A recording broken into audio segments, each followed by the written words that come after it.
ಮುಲ್ಲಂಗಿ ಅಂದ ತಕ್ಷಣ ಮೂಗು ಮುರಿಯೋರ್ಗೆಲ್ಲ ಈ ರೆಸಿಪಿ ಟ್ರೈ ಮಾಡಲೇಬೇಕು.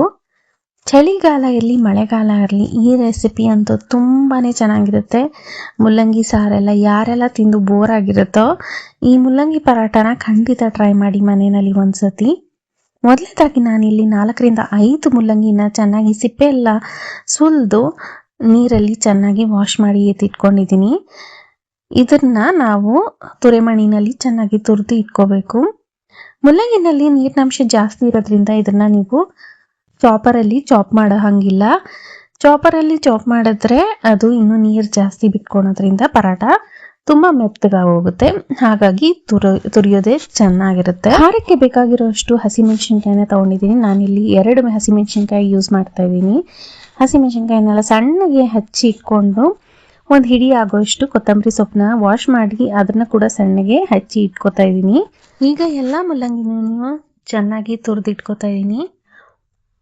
ಮುಲ್ಲಂಗಿ ತುರಿತಾ ಕೊನೆಯಲ್ಲಿ ಒಂದು ಸ್ವಲ್ಪ ಮುಲ್ಲಂಗಿ ಹಾಗೆ ಮಿಕ್ಕೋಗುತ್ತೆ. ಅದನ್ನ ತುರಿಯೋದಕ್ಕೆ ಆಗೋದಿಲ್ಲ. ಇರ್ಲಿ ಪರವಾಗಿಲ್ಲ, ಹಾಗೆ ಹಾಕ್ಕೊಳ್ಳಿ, ಏನೂ ಆಗೋದಿಲ್ಲ. ಈಗ ತುರಿದಿರೋ ಮುಲ್ಲಂಗಿನಲ್ಲೆಲ್ಲ ಚೆನ್ನಾಗಿ ನೀರು ಹಿಂಡ್ಕೊಂಡು ಬೇರೆ ಪ್ಲೇಟಲ್ಲಿ ಟ್ರಾನ್ಸ್ಫರ್ ಮಾಡಿ ಇಟ್ಕೋಬೇಕು. ನಿಮಗೆ ಕೈಯಲ್ಲಿ ಹಿಂಡೋದು ಕಷ್ಟ ಆದರೆ ಒಂದು ಬಟ್ಟೆನಲ್ಲಿ ಎಲ್ಲ ಮುಲ್ಲಂಗಿ ತುರಿದಿರೋದನ್ನ ಹಾಕ್ಕೊಂಡು ಚೆನ್ನಾಗಿ ಹಿಂಡ್ಕೊಳ್ಳಿ. ಬಟ್ಟೆನಲ್ಲಿ ಹಿಂಡೋದು ಸ್ವಲ್ಪ ಸುಲಭ ಆಗ್ಬೋದು. ಈಗ ಮುಲ್ಲಂಗಿ ಹಿಂಡಿರೋ ನೀರಿದೆಯಲ್ಲ ಅದನ್ನು ಬಿಸಾಡೋದಕ್ಕೆ ಹೋಗಬೇಡಿ. ಇದನ್ನೇ ನೀವು ಹಿಟ್ಟು ಕಲಸೋದಕ್ಕೆ ಉಪಯೋಗಿಸ್ಕೋಬೋದು. ಈ ನೀರಿನಿಂದ ನೀವು ಹಿಟ್ಟು ಕಲಿಸಿದ್ರೆ ಹಿಟ್ಟು ಇನ್ನೂ ಸ್ವಲ್ಪ ಮೃದುವಾಗಿ ಬರುತ್ತೆ. ಹಾಗಾಗಿ ಈ ನೀರನ್ನ ಬಿಸಾಕ್ತೀರ ಚಪಾತಿ ಹಿಟ್ಟು ಕಲಸೋದಕ್ಕೆ ಉಪಯೋಗಿಸ್ಕೊಳ್ಳಿ. ಈಗ ತುರಿದಿರೋ ಮುಲ್ಲಂಗಿನೆಲ್ಲ ಒಂದು ಪ್ಲೇಟಲ್ಲಿ ಸ್ಪ್ರೆಡ್ ಮಾಡಿ ಇಟ್ಕೋಬೇಕು. ನಮಗೆ ಬೇಕಾಗಿರೋ ಮಸಾಲೆ ಎಲ್ಲ ಹಾಕ್ಕೊಳ್ಳೋಣ. ಚೆನ್ನಾಗಿ ಮಸಾಲೆ ಹಾಕ್ಕೊಳ್ಳಿ. ನಾನಲ್ಲಿ ಧನಿಯಾ ಪೌಡ್ರು 2 ಚಮಚ ಯೂಸ್ ಮಾಡ್ತಾ ಇದ್ದೀನಿ. ಧನಿಯಾ ಪೌಡರು ಜಾಸ್ತಿ ಯೂಸ್ ಮಾಡೋದ್ರಿಂದ ಮುಲ್ಲಂಗಿನಲ್ಲಿ ನೀವು ಎಷ್ಟೇ ಹಿಂಡಿದ್ರೂ ನೀರಿನಂಶ ಹಾಗೇ ಉಳಿದಿರುತ್ತೆ ಸ್ವಲ್ಪನಾದ್ರೂ. ಹಾಗಾಗಿ ಡ್ರೈ ಮಸಾಲೆಯನ್ನೆಲ್ಲ ಸ್ವಲ್ಪ ಜಾಸ್ತಿ ಹಾಕ್ಕೊಂಡ್ರೆ ಆ ತೇವಾಂಶನೆಲ್ಲ ಅದು ಅಬ್ಸರ್ವ್ ಮಾಡುತ್ತೆ. ಹಾಗಾಗಿ ಪರಾಟ ಜಾಸ್ತಿ ಮೆತ್ತಗಾಗೋದಿಲ್ಲ. ನಾನಿಲ್ಲಿ 2 ಚಮಚ ಧನಿಯಾ ಪೌಡರು, 1 ಚಮಚ ಜೀರಿಗೆ ಪೌಡ್ರು ಮತ್ತು ಒಂದು ಅರ್ಧ ಚಮಚ ಮೆಂತ್ಯ ಪೌಡರು. ಖಾರಕ್ಕೋಸ್ಕರ ನಾವು ಹಸಿಮೆಣಸಿನ್ಕಾಯಿ ಯೂಸ್ ಮಾಡಿದ್ದೀವಲ್ಲ, ನಾನು red chilli powder, Kashmiri red chilli powder ಹಾಕ್ಕೋತಾ ಇದ್ದೀನಿ ಫ್ಲೇವರ್ಗೆ ಮತ್ತು ಕಲರ್ಗೋಸ್ಕರ. ಅದೊಂದು 2 ಚಮಚ ಹಾಕ್ಕೊಂಡು ನಿಮಗೆ ಸ್ವಲ್ಪ ಹುಳಿಯಾಗಿ ಬೇಕು ಅಂತಂದಾಗ ಚಾಟ್ ಮಸಾಲ ಅಥವಾ ಆಮ್ಚೂರ್ ಪೌಡ್ರ್ ಬೇಕಾದರೂ ಹಾಕ್ಕೋಬೋದು. ನಾನಿಲ್ಲಿ ಅದನ್ನೇನು ಯೂಸ್ ಮಾಡ್ತಾ ಇಲ್ಲ. ಆಮೇಲೆ ಸ್ವಲ್ಪ ಒಂದು ಅರ್ಧ ಚಮಚ ಗರಂ ಮಸಾಲ ಕೂಡ ಹಾಕ್ಕೊಂಡು ಕೊತ್ತಂಬರಿ ಸೊಪ್ಪು ಮತ್ತು ಹಸಿಮೆಣಸಿನ್ಕಾಯಿ ಸಣ್ಣಕ್ಕೆ ಹಚ್ಚಿರೋದನ್ನು ಹಾಕ್ಕೊಂಡು ಚೆನ್ನಾಗಿ ಮಿಕ್ಸ್ ಮಾಡ್ಕೊತಾ ಇದ್ದೀನಿ. ಕಲರ್ ನೋಡಿ ಎಷ್ಟು ಚೆಂದಕ್ಕೆ ಬಂದಿದೆ. ಇದನ್ನು ಹಾಗೆ ಅನ್ನದಲ್ಲಿ ನಂಜಿಕೊಂಡು ಕೂಡ ತಿನ್ಬೋದು ಅಥವಾ ರೊಟ್ಟಿಗೆ ಕೂಡ ತಿನ್ನೋದಕ್ಕೆ ತುಂಬಾ ಚೆನ್ನಾಗಿರುತ್ತೆ. ಎಲ್ಲನೂ ಚೆನ್ನಾಗಿ ಮಿಕ್ಸ್ ಮಾಡ್ಕೋಬೇಕು. ಆದರೆ ನೆನಪಿರಲಿ, ಉಪ್ಪನ್ನು ಮಾತ್ರ ಇವಾಗ ಹಾಕಬಾರ್ದು. ಉಪ್ಪು ಹಾಕಿದ್ಮೇಲೆ ಅದು ನೀರು ಬಿಟ್ಕೊಳ್ಳೋಕ್ಕೆ ಶುರುವಾಗುತ್ತೆ. ಹಾಗಾಗಿ ಉಪ್ಪನ್ನು ಮಾತ್ರ ನೀವು ಪರಾಟ ಇನ್ನೇನು ನಾವು ಮಾಡೋಕ್ಕೆ ಶುರು ಮಾಡ್ತೀವಿ ಆಗ ಉಪ್ಪು ಹಾಕೋಬೇಕು. ನಾವು ಯಾವುದೇ ಪರಾಟ ಮಾಡಬೇಕಾಗಿದ್ರೂ ಅಷ್ಟೇ ಚಪಾತಿ ಹಿಟ್ಟಿಗಿಂತ ಸ್ವಲ್ಪ ಮೃದುವಾಗಿ ಕಲಸಿಟ್ಕೋಬೇಕಾಗುತ್ತೆ. ಆಗಲೇ ಅದು ಈಸಿಯಾಗಿ ಲಟ್ಟಿಸ್ಕೋಬಹುದು. ಈಗ ನಮಗೆ ಸಾಧಾರಣವಾಗಿರೋ ಗಾತ್ರದ ಉಂಡೆ ತಗೊಂಡು ಅದನ್ನು ಕೈಯಲ್ಲೇ ಸ್ವಲ್ಪ ಅಗಲವಾಗಿ ತಟ್ಕೋಬೇಕಾಗುತ್ತೆ. ಇಲ್ಲದೇ ಇದ್ದರೆ ಲಟ್ಟಣಿಗೆನಲ್ಲಿ ಪೂರಿ ಆಕಾರದ ಗಾತ್ರಕ್ಕೆ ನಾವು ಲಟ್ಟಿಸ್ಕೋಬೋದು. ಈಗ ತಾನೇ ಉಪ್ಪು ಹಾಕಿರೋ ಅಂಥ ಮಿಶ್ರಣವನ್ನು ಮಧ್ಯದಲ್ಲಿ ನಿಮಗೆ ಬೇಕಾಗಿರೋಷ್ಟು ಇಟ್ಕೊಳ್ಳಿ. ನೆನಪಿರಲಿ, ನೀವು ತೊಗೊಂಡಿರೋ ಅಂಥ ಉಂಡೆ ಗಾತ್ರದಕ್ಕಿಂತ ಅರ್ಧ ಅಥವಾ ಮುಕ್ಕಾಲರಷ್ಟು ಮಿಶ್ರಣವನ್ನು ಮಧ್ಯದಲ್ಲಿ ಇಟ್ಕೊಳ್ಳಿ. ಅಂಚುಗಳನ್ನೆಲ್ಲ ಮಧ್ಯದಲ್ಲಿ ತೊಗೊಂಬರಬೇಕು.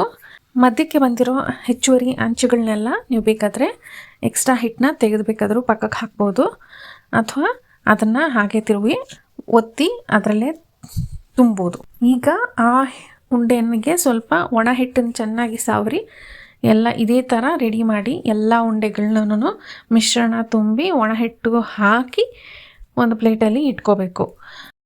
ನೋಡಿ, ಮತ್ತೆ ತೋರಿಸ್ತಾ ಇದ್ದೀನಿ. ಈ ಥರ ಮಿಶ್ರಣನ ತುಂಬಿಸ್ಕೊಂಡು ಅಂಚುಗಳನ್ನೆಲ್ಲ ಮಧ್ಯಕ್ಕೆ ತೊಗೊಂಬಂದು ನಿಮಗೆ ಎಕ್ಸ್ಟ್ರಾ ಉಳಿದಿರೋ ಹಿಟ್ಟನ್ನು ಒಳಕ್ಕೆ ಒತ್ತಿ ರೌಂಡಾಗಿ ಬಾಲಿನ ಆಕಾರಕ್ಕೆ ತೊಗೊಂಬರ್ಬೇಕು. ಮತ್ತು ಒಣ ಹಿಟ್ಟನ್ನು ಹಾಕಿ ಲಟ್ಟಿಸ್ಕೋಬೇಕಾಗತ್ತೆ. ಧಾರಾಳವಾಗಿ ಒಣ ಹಿಟ್ಟನ್ನು ಹಾಕ್ಕೊಂಡು ಲಟ್ಟಿಸ್ಕೊಳ್ಳಿ. ಮೃದುವಾಗಿ ಜಾಸ್ತಿ ಪ್ರೆಷರ್ ಕೊಡ್ದಿರ ಲಟ್ಟಿಸ್ಕೊಳ್ಳಿ.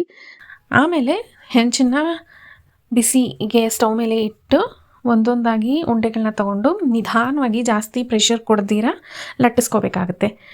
ಜಾಸ್ತಿ ಪ್ರೆಷರ್ ಕೊಟ್ಟರೆ ಹೂರಣ ಎಲ್ಲ ಆಚೆ ಬರುತ್ತೆ. ಹಾಗಾಗಿ ನಿಮ್ಮದು ಪರಾಠ ಎಲ್ಲ ಕೆಟ್ಟೋಗುತ್ತೆ. ಹಾಗಾಗಿ ಮೃದುವಾಗಿರೋದ್ರಿಂದ ಜಾಸ್ತಿ ಪ್ರೆಷರ್ ಕೊಡೋ ಅವಶ್ಯಕತೆ ಇಲ್ಲ.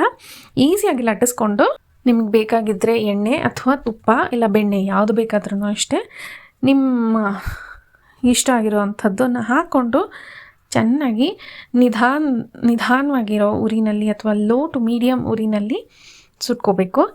ತುಂಬ ಚೆನ್ನಾಗಿ ಬರುತ್ತೆ. ಮೇಲೆಯಿಂದ ಕ್ರಿಸ್ಪಿಯಾಗಿರುತ್ತೆ. ಬೆಣ್ಣೆ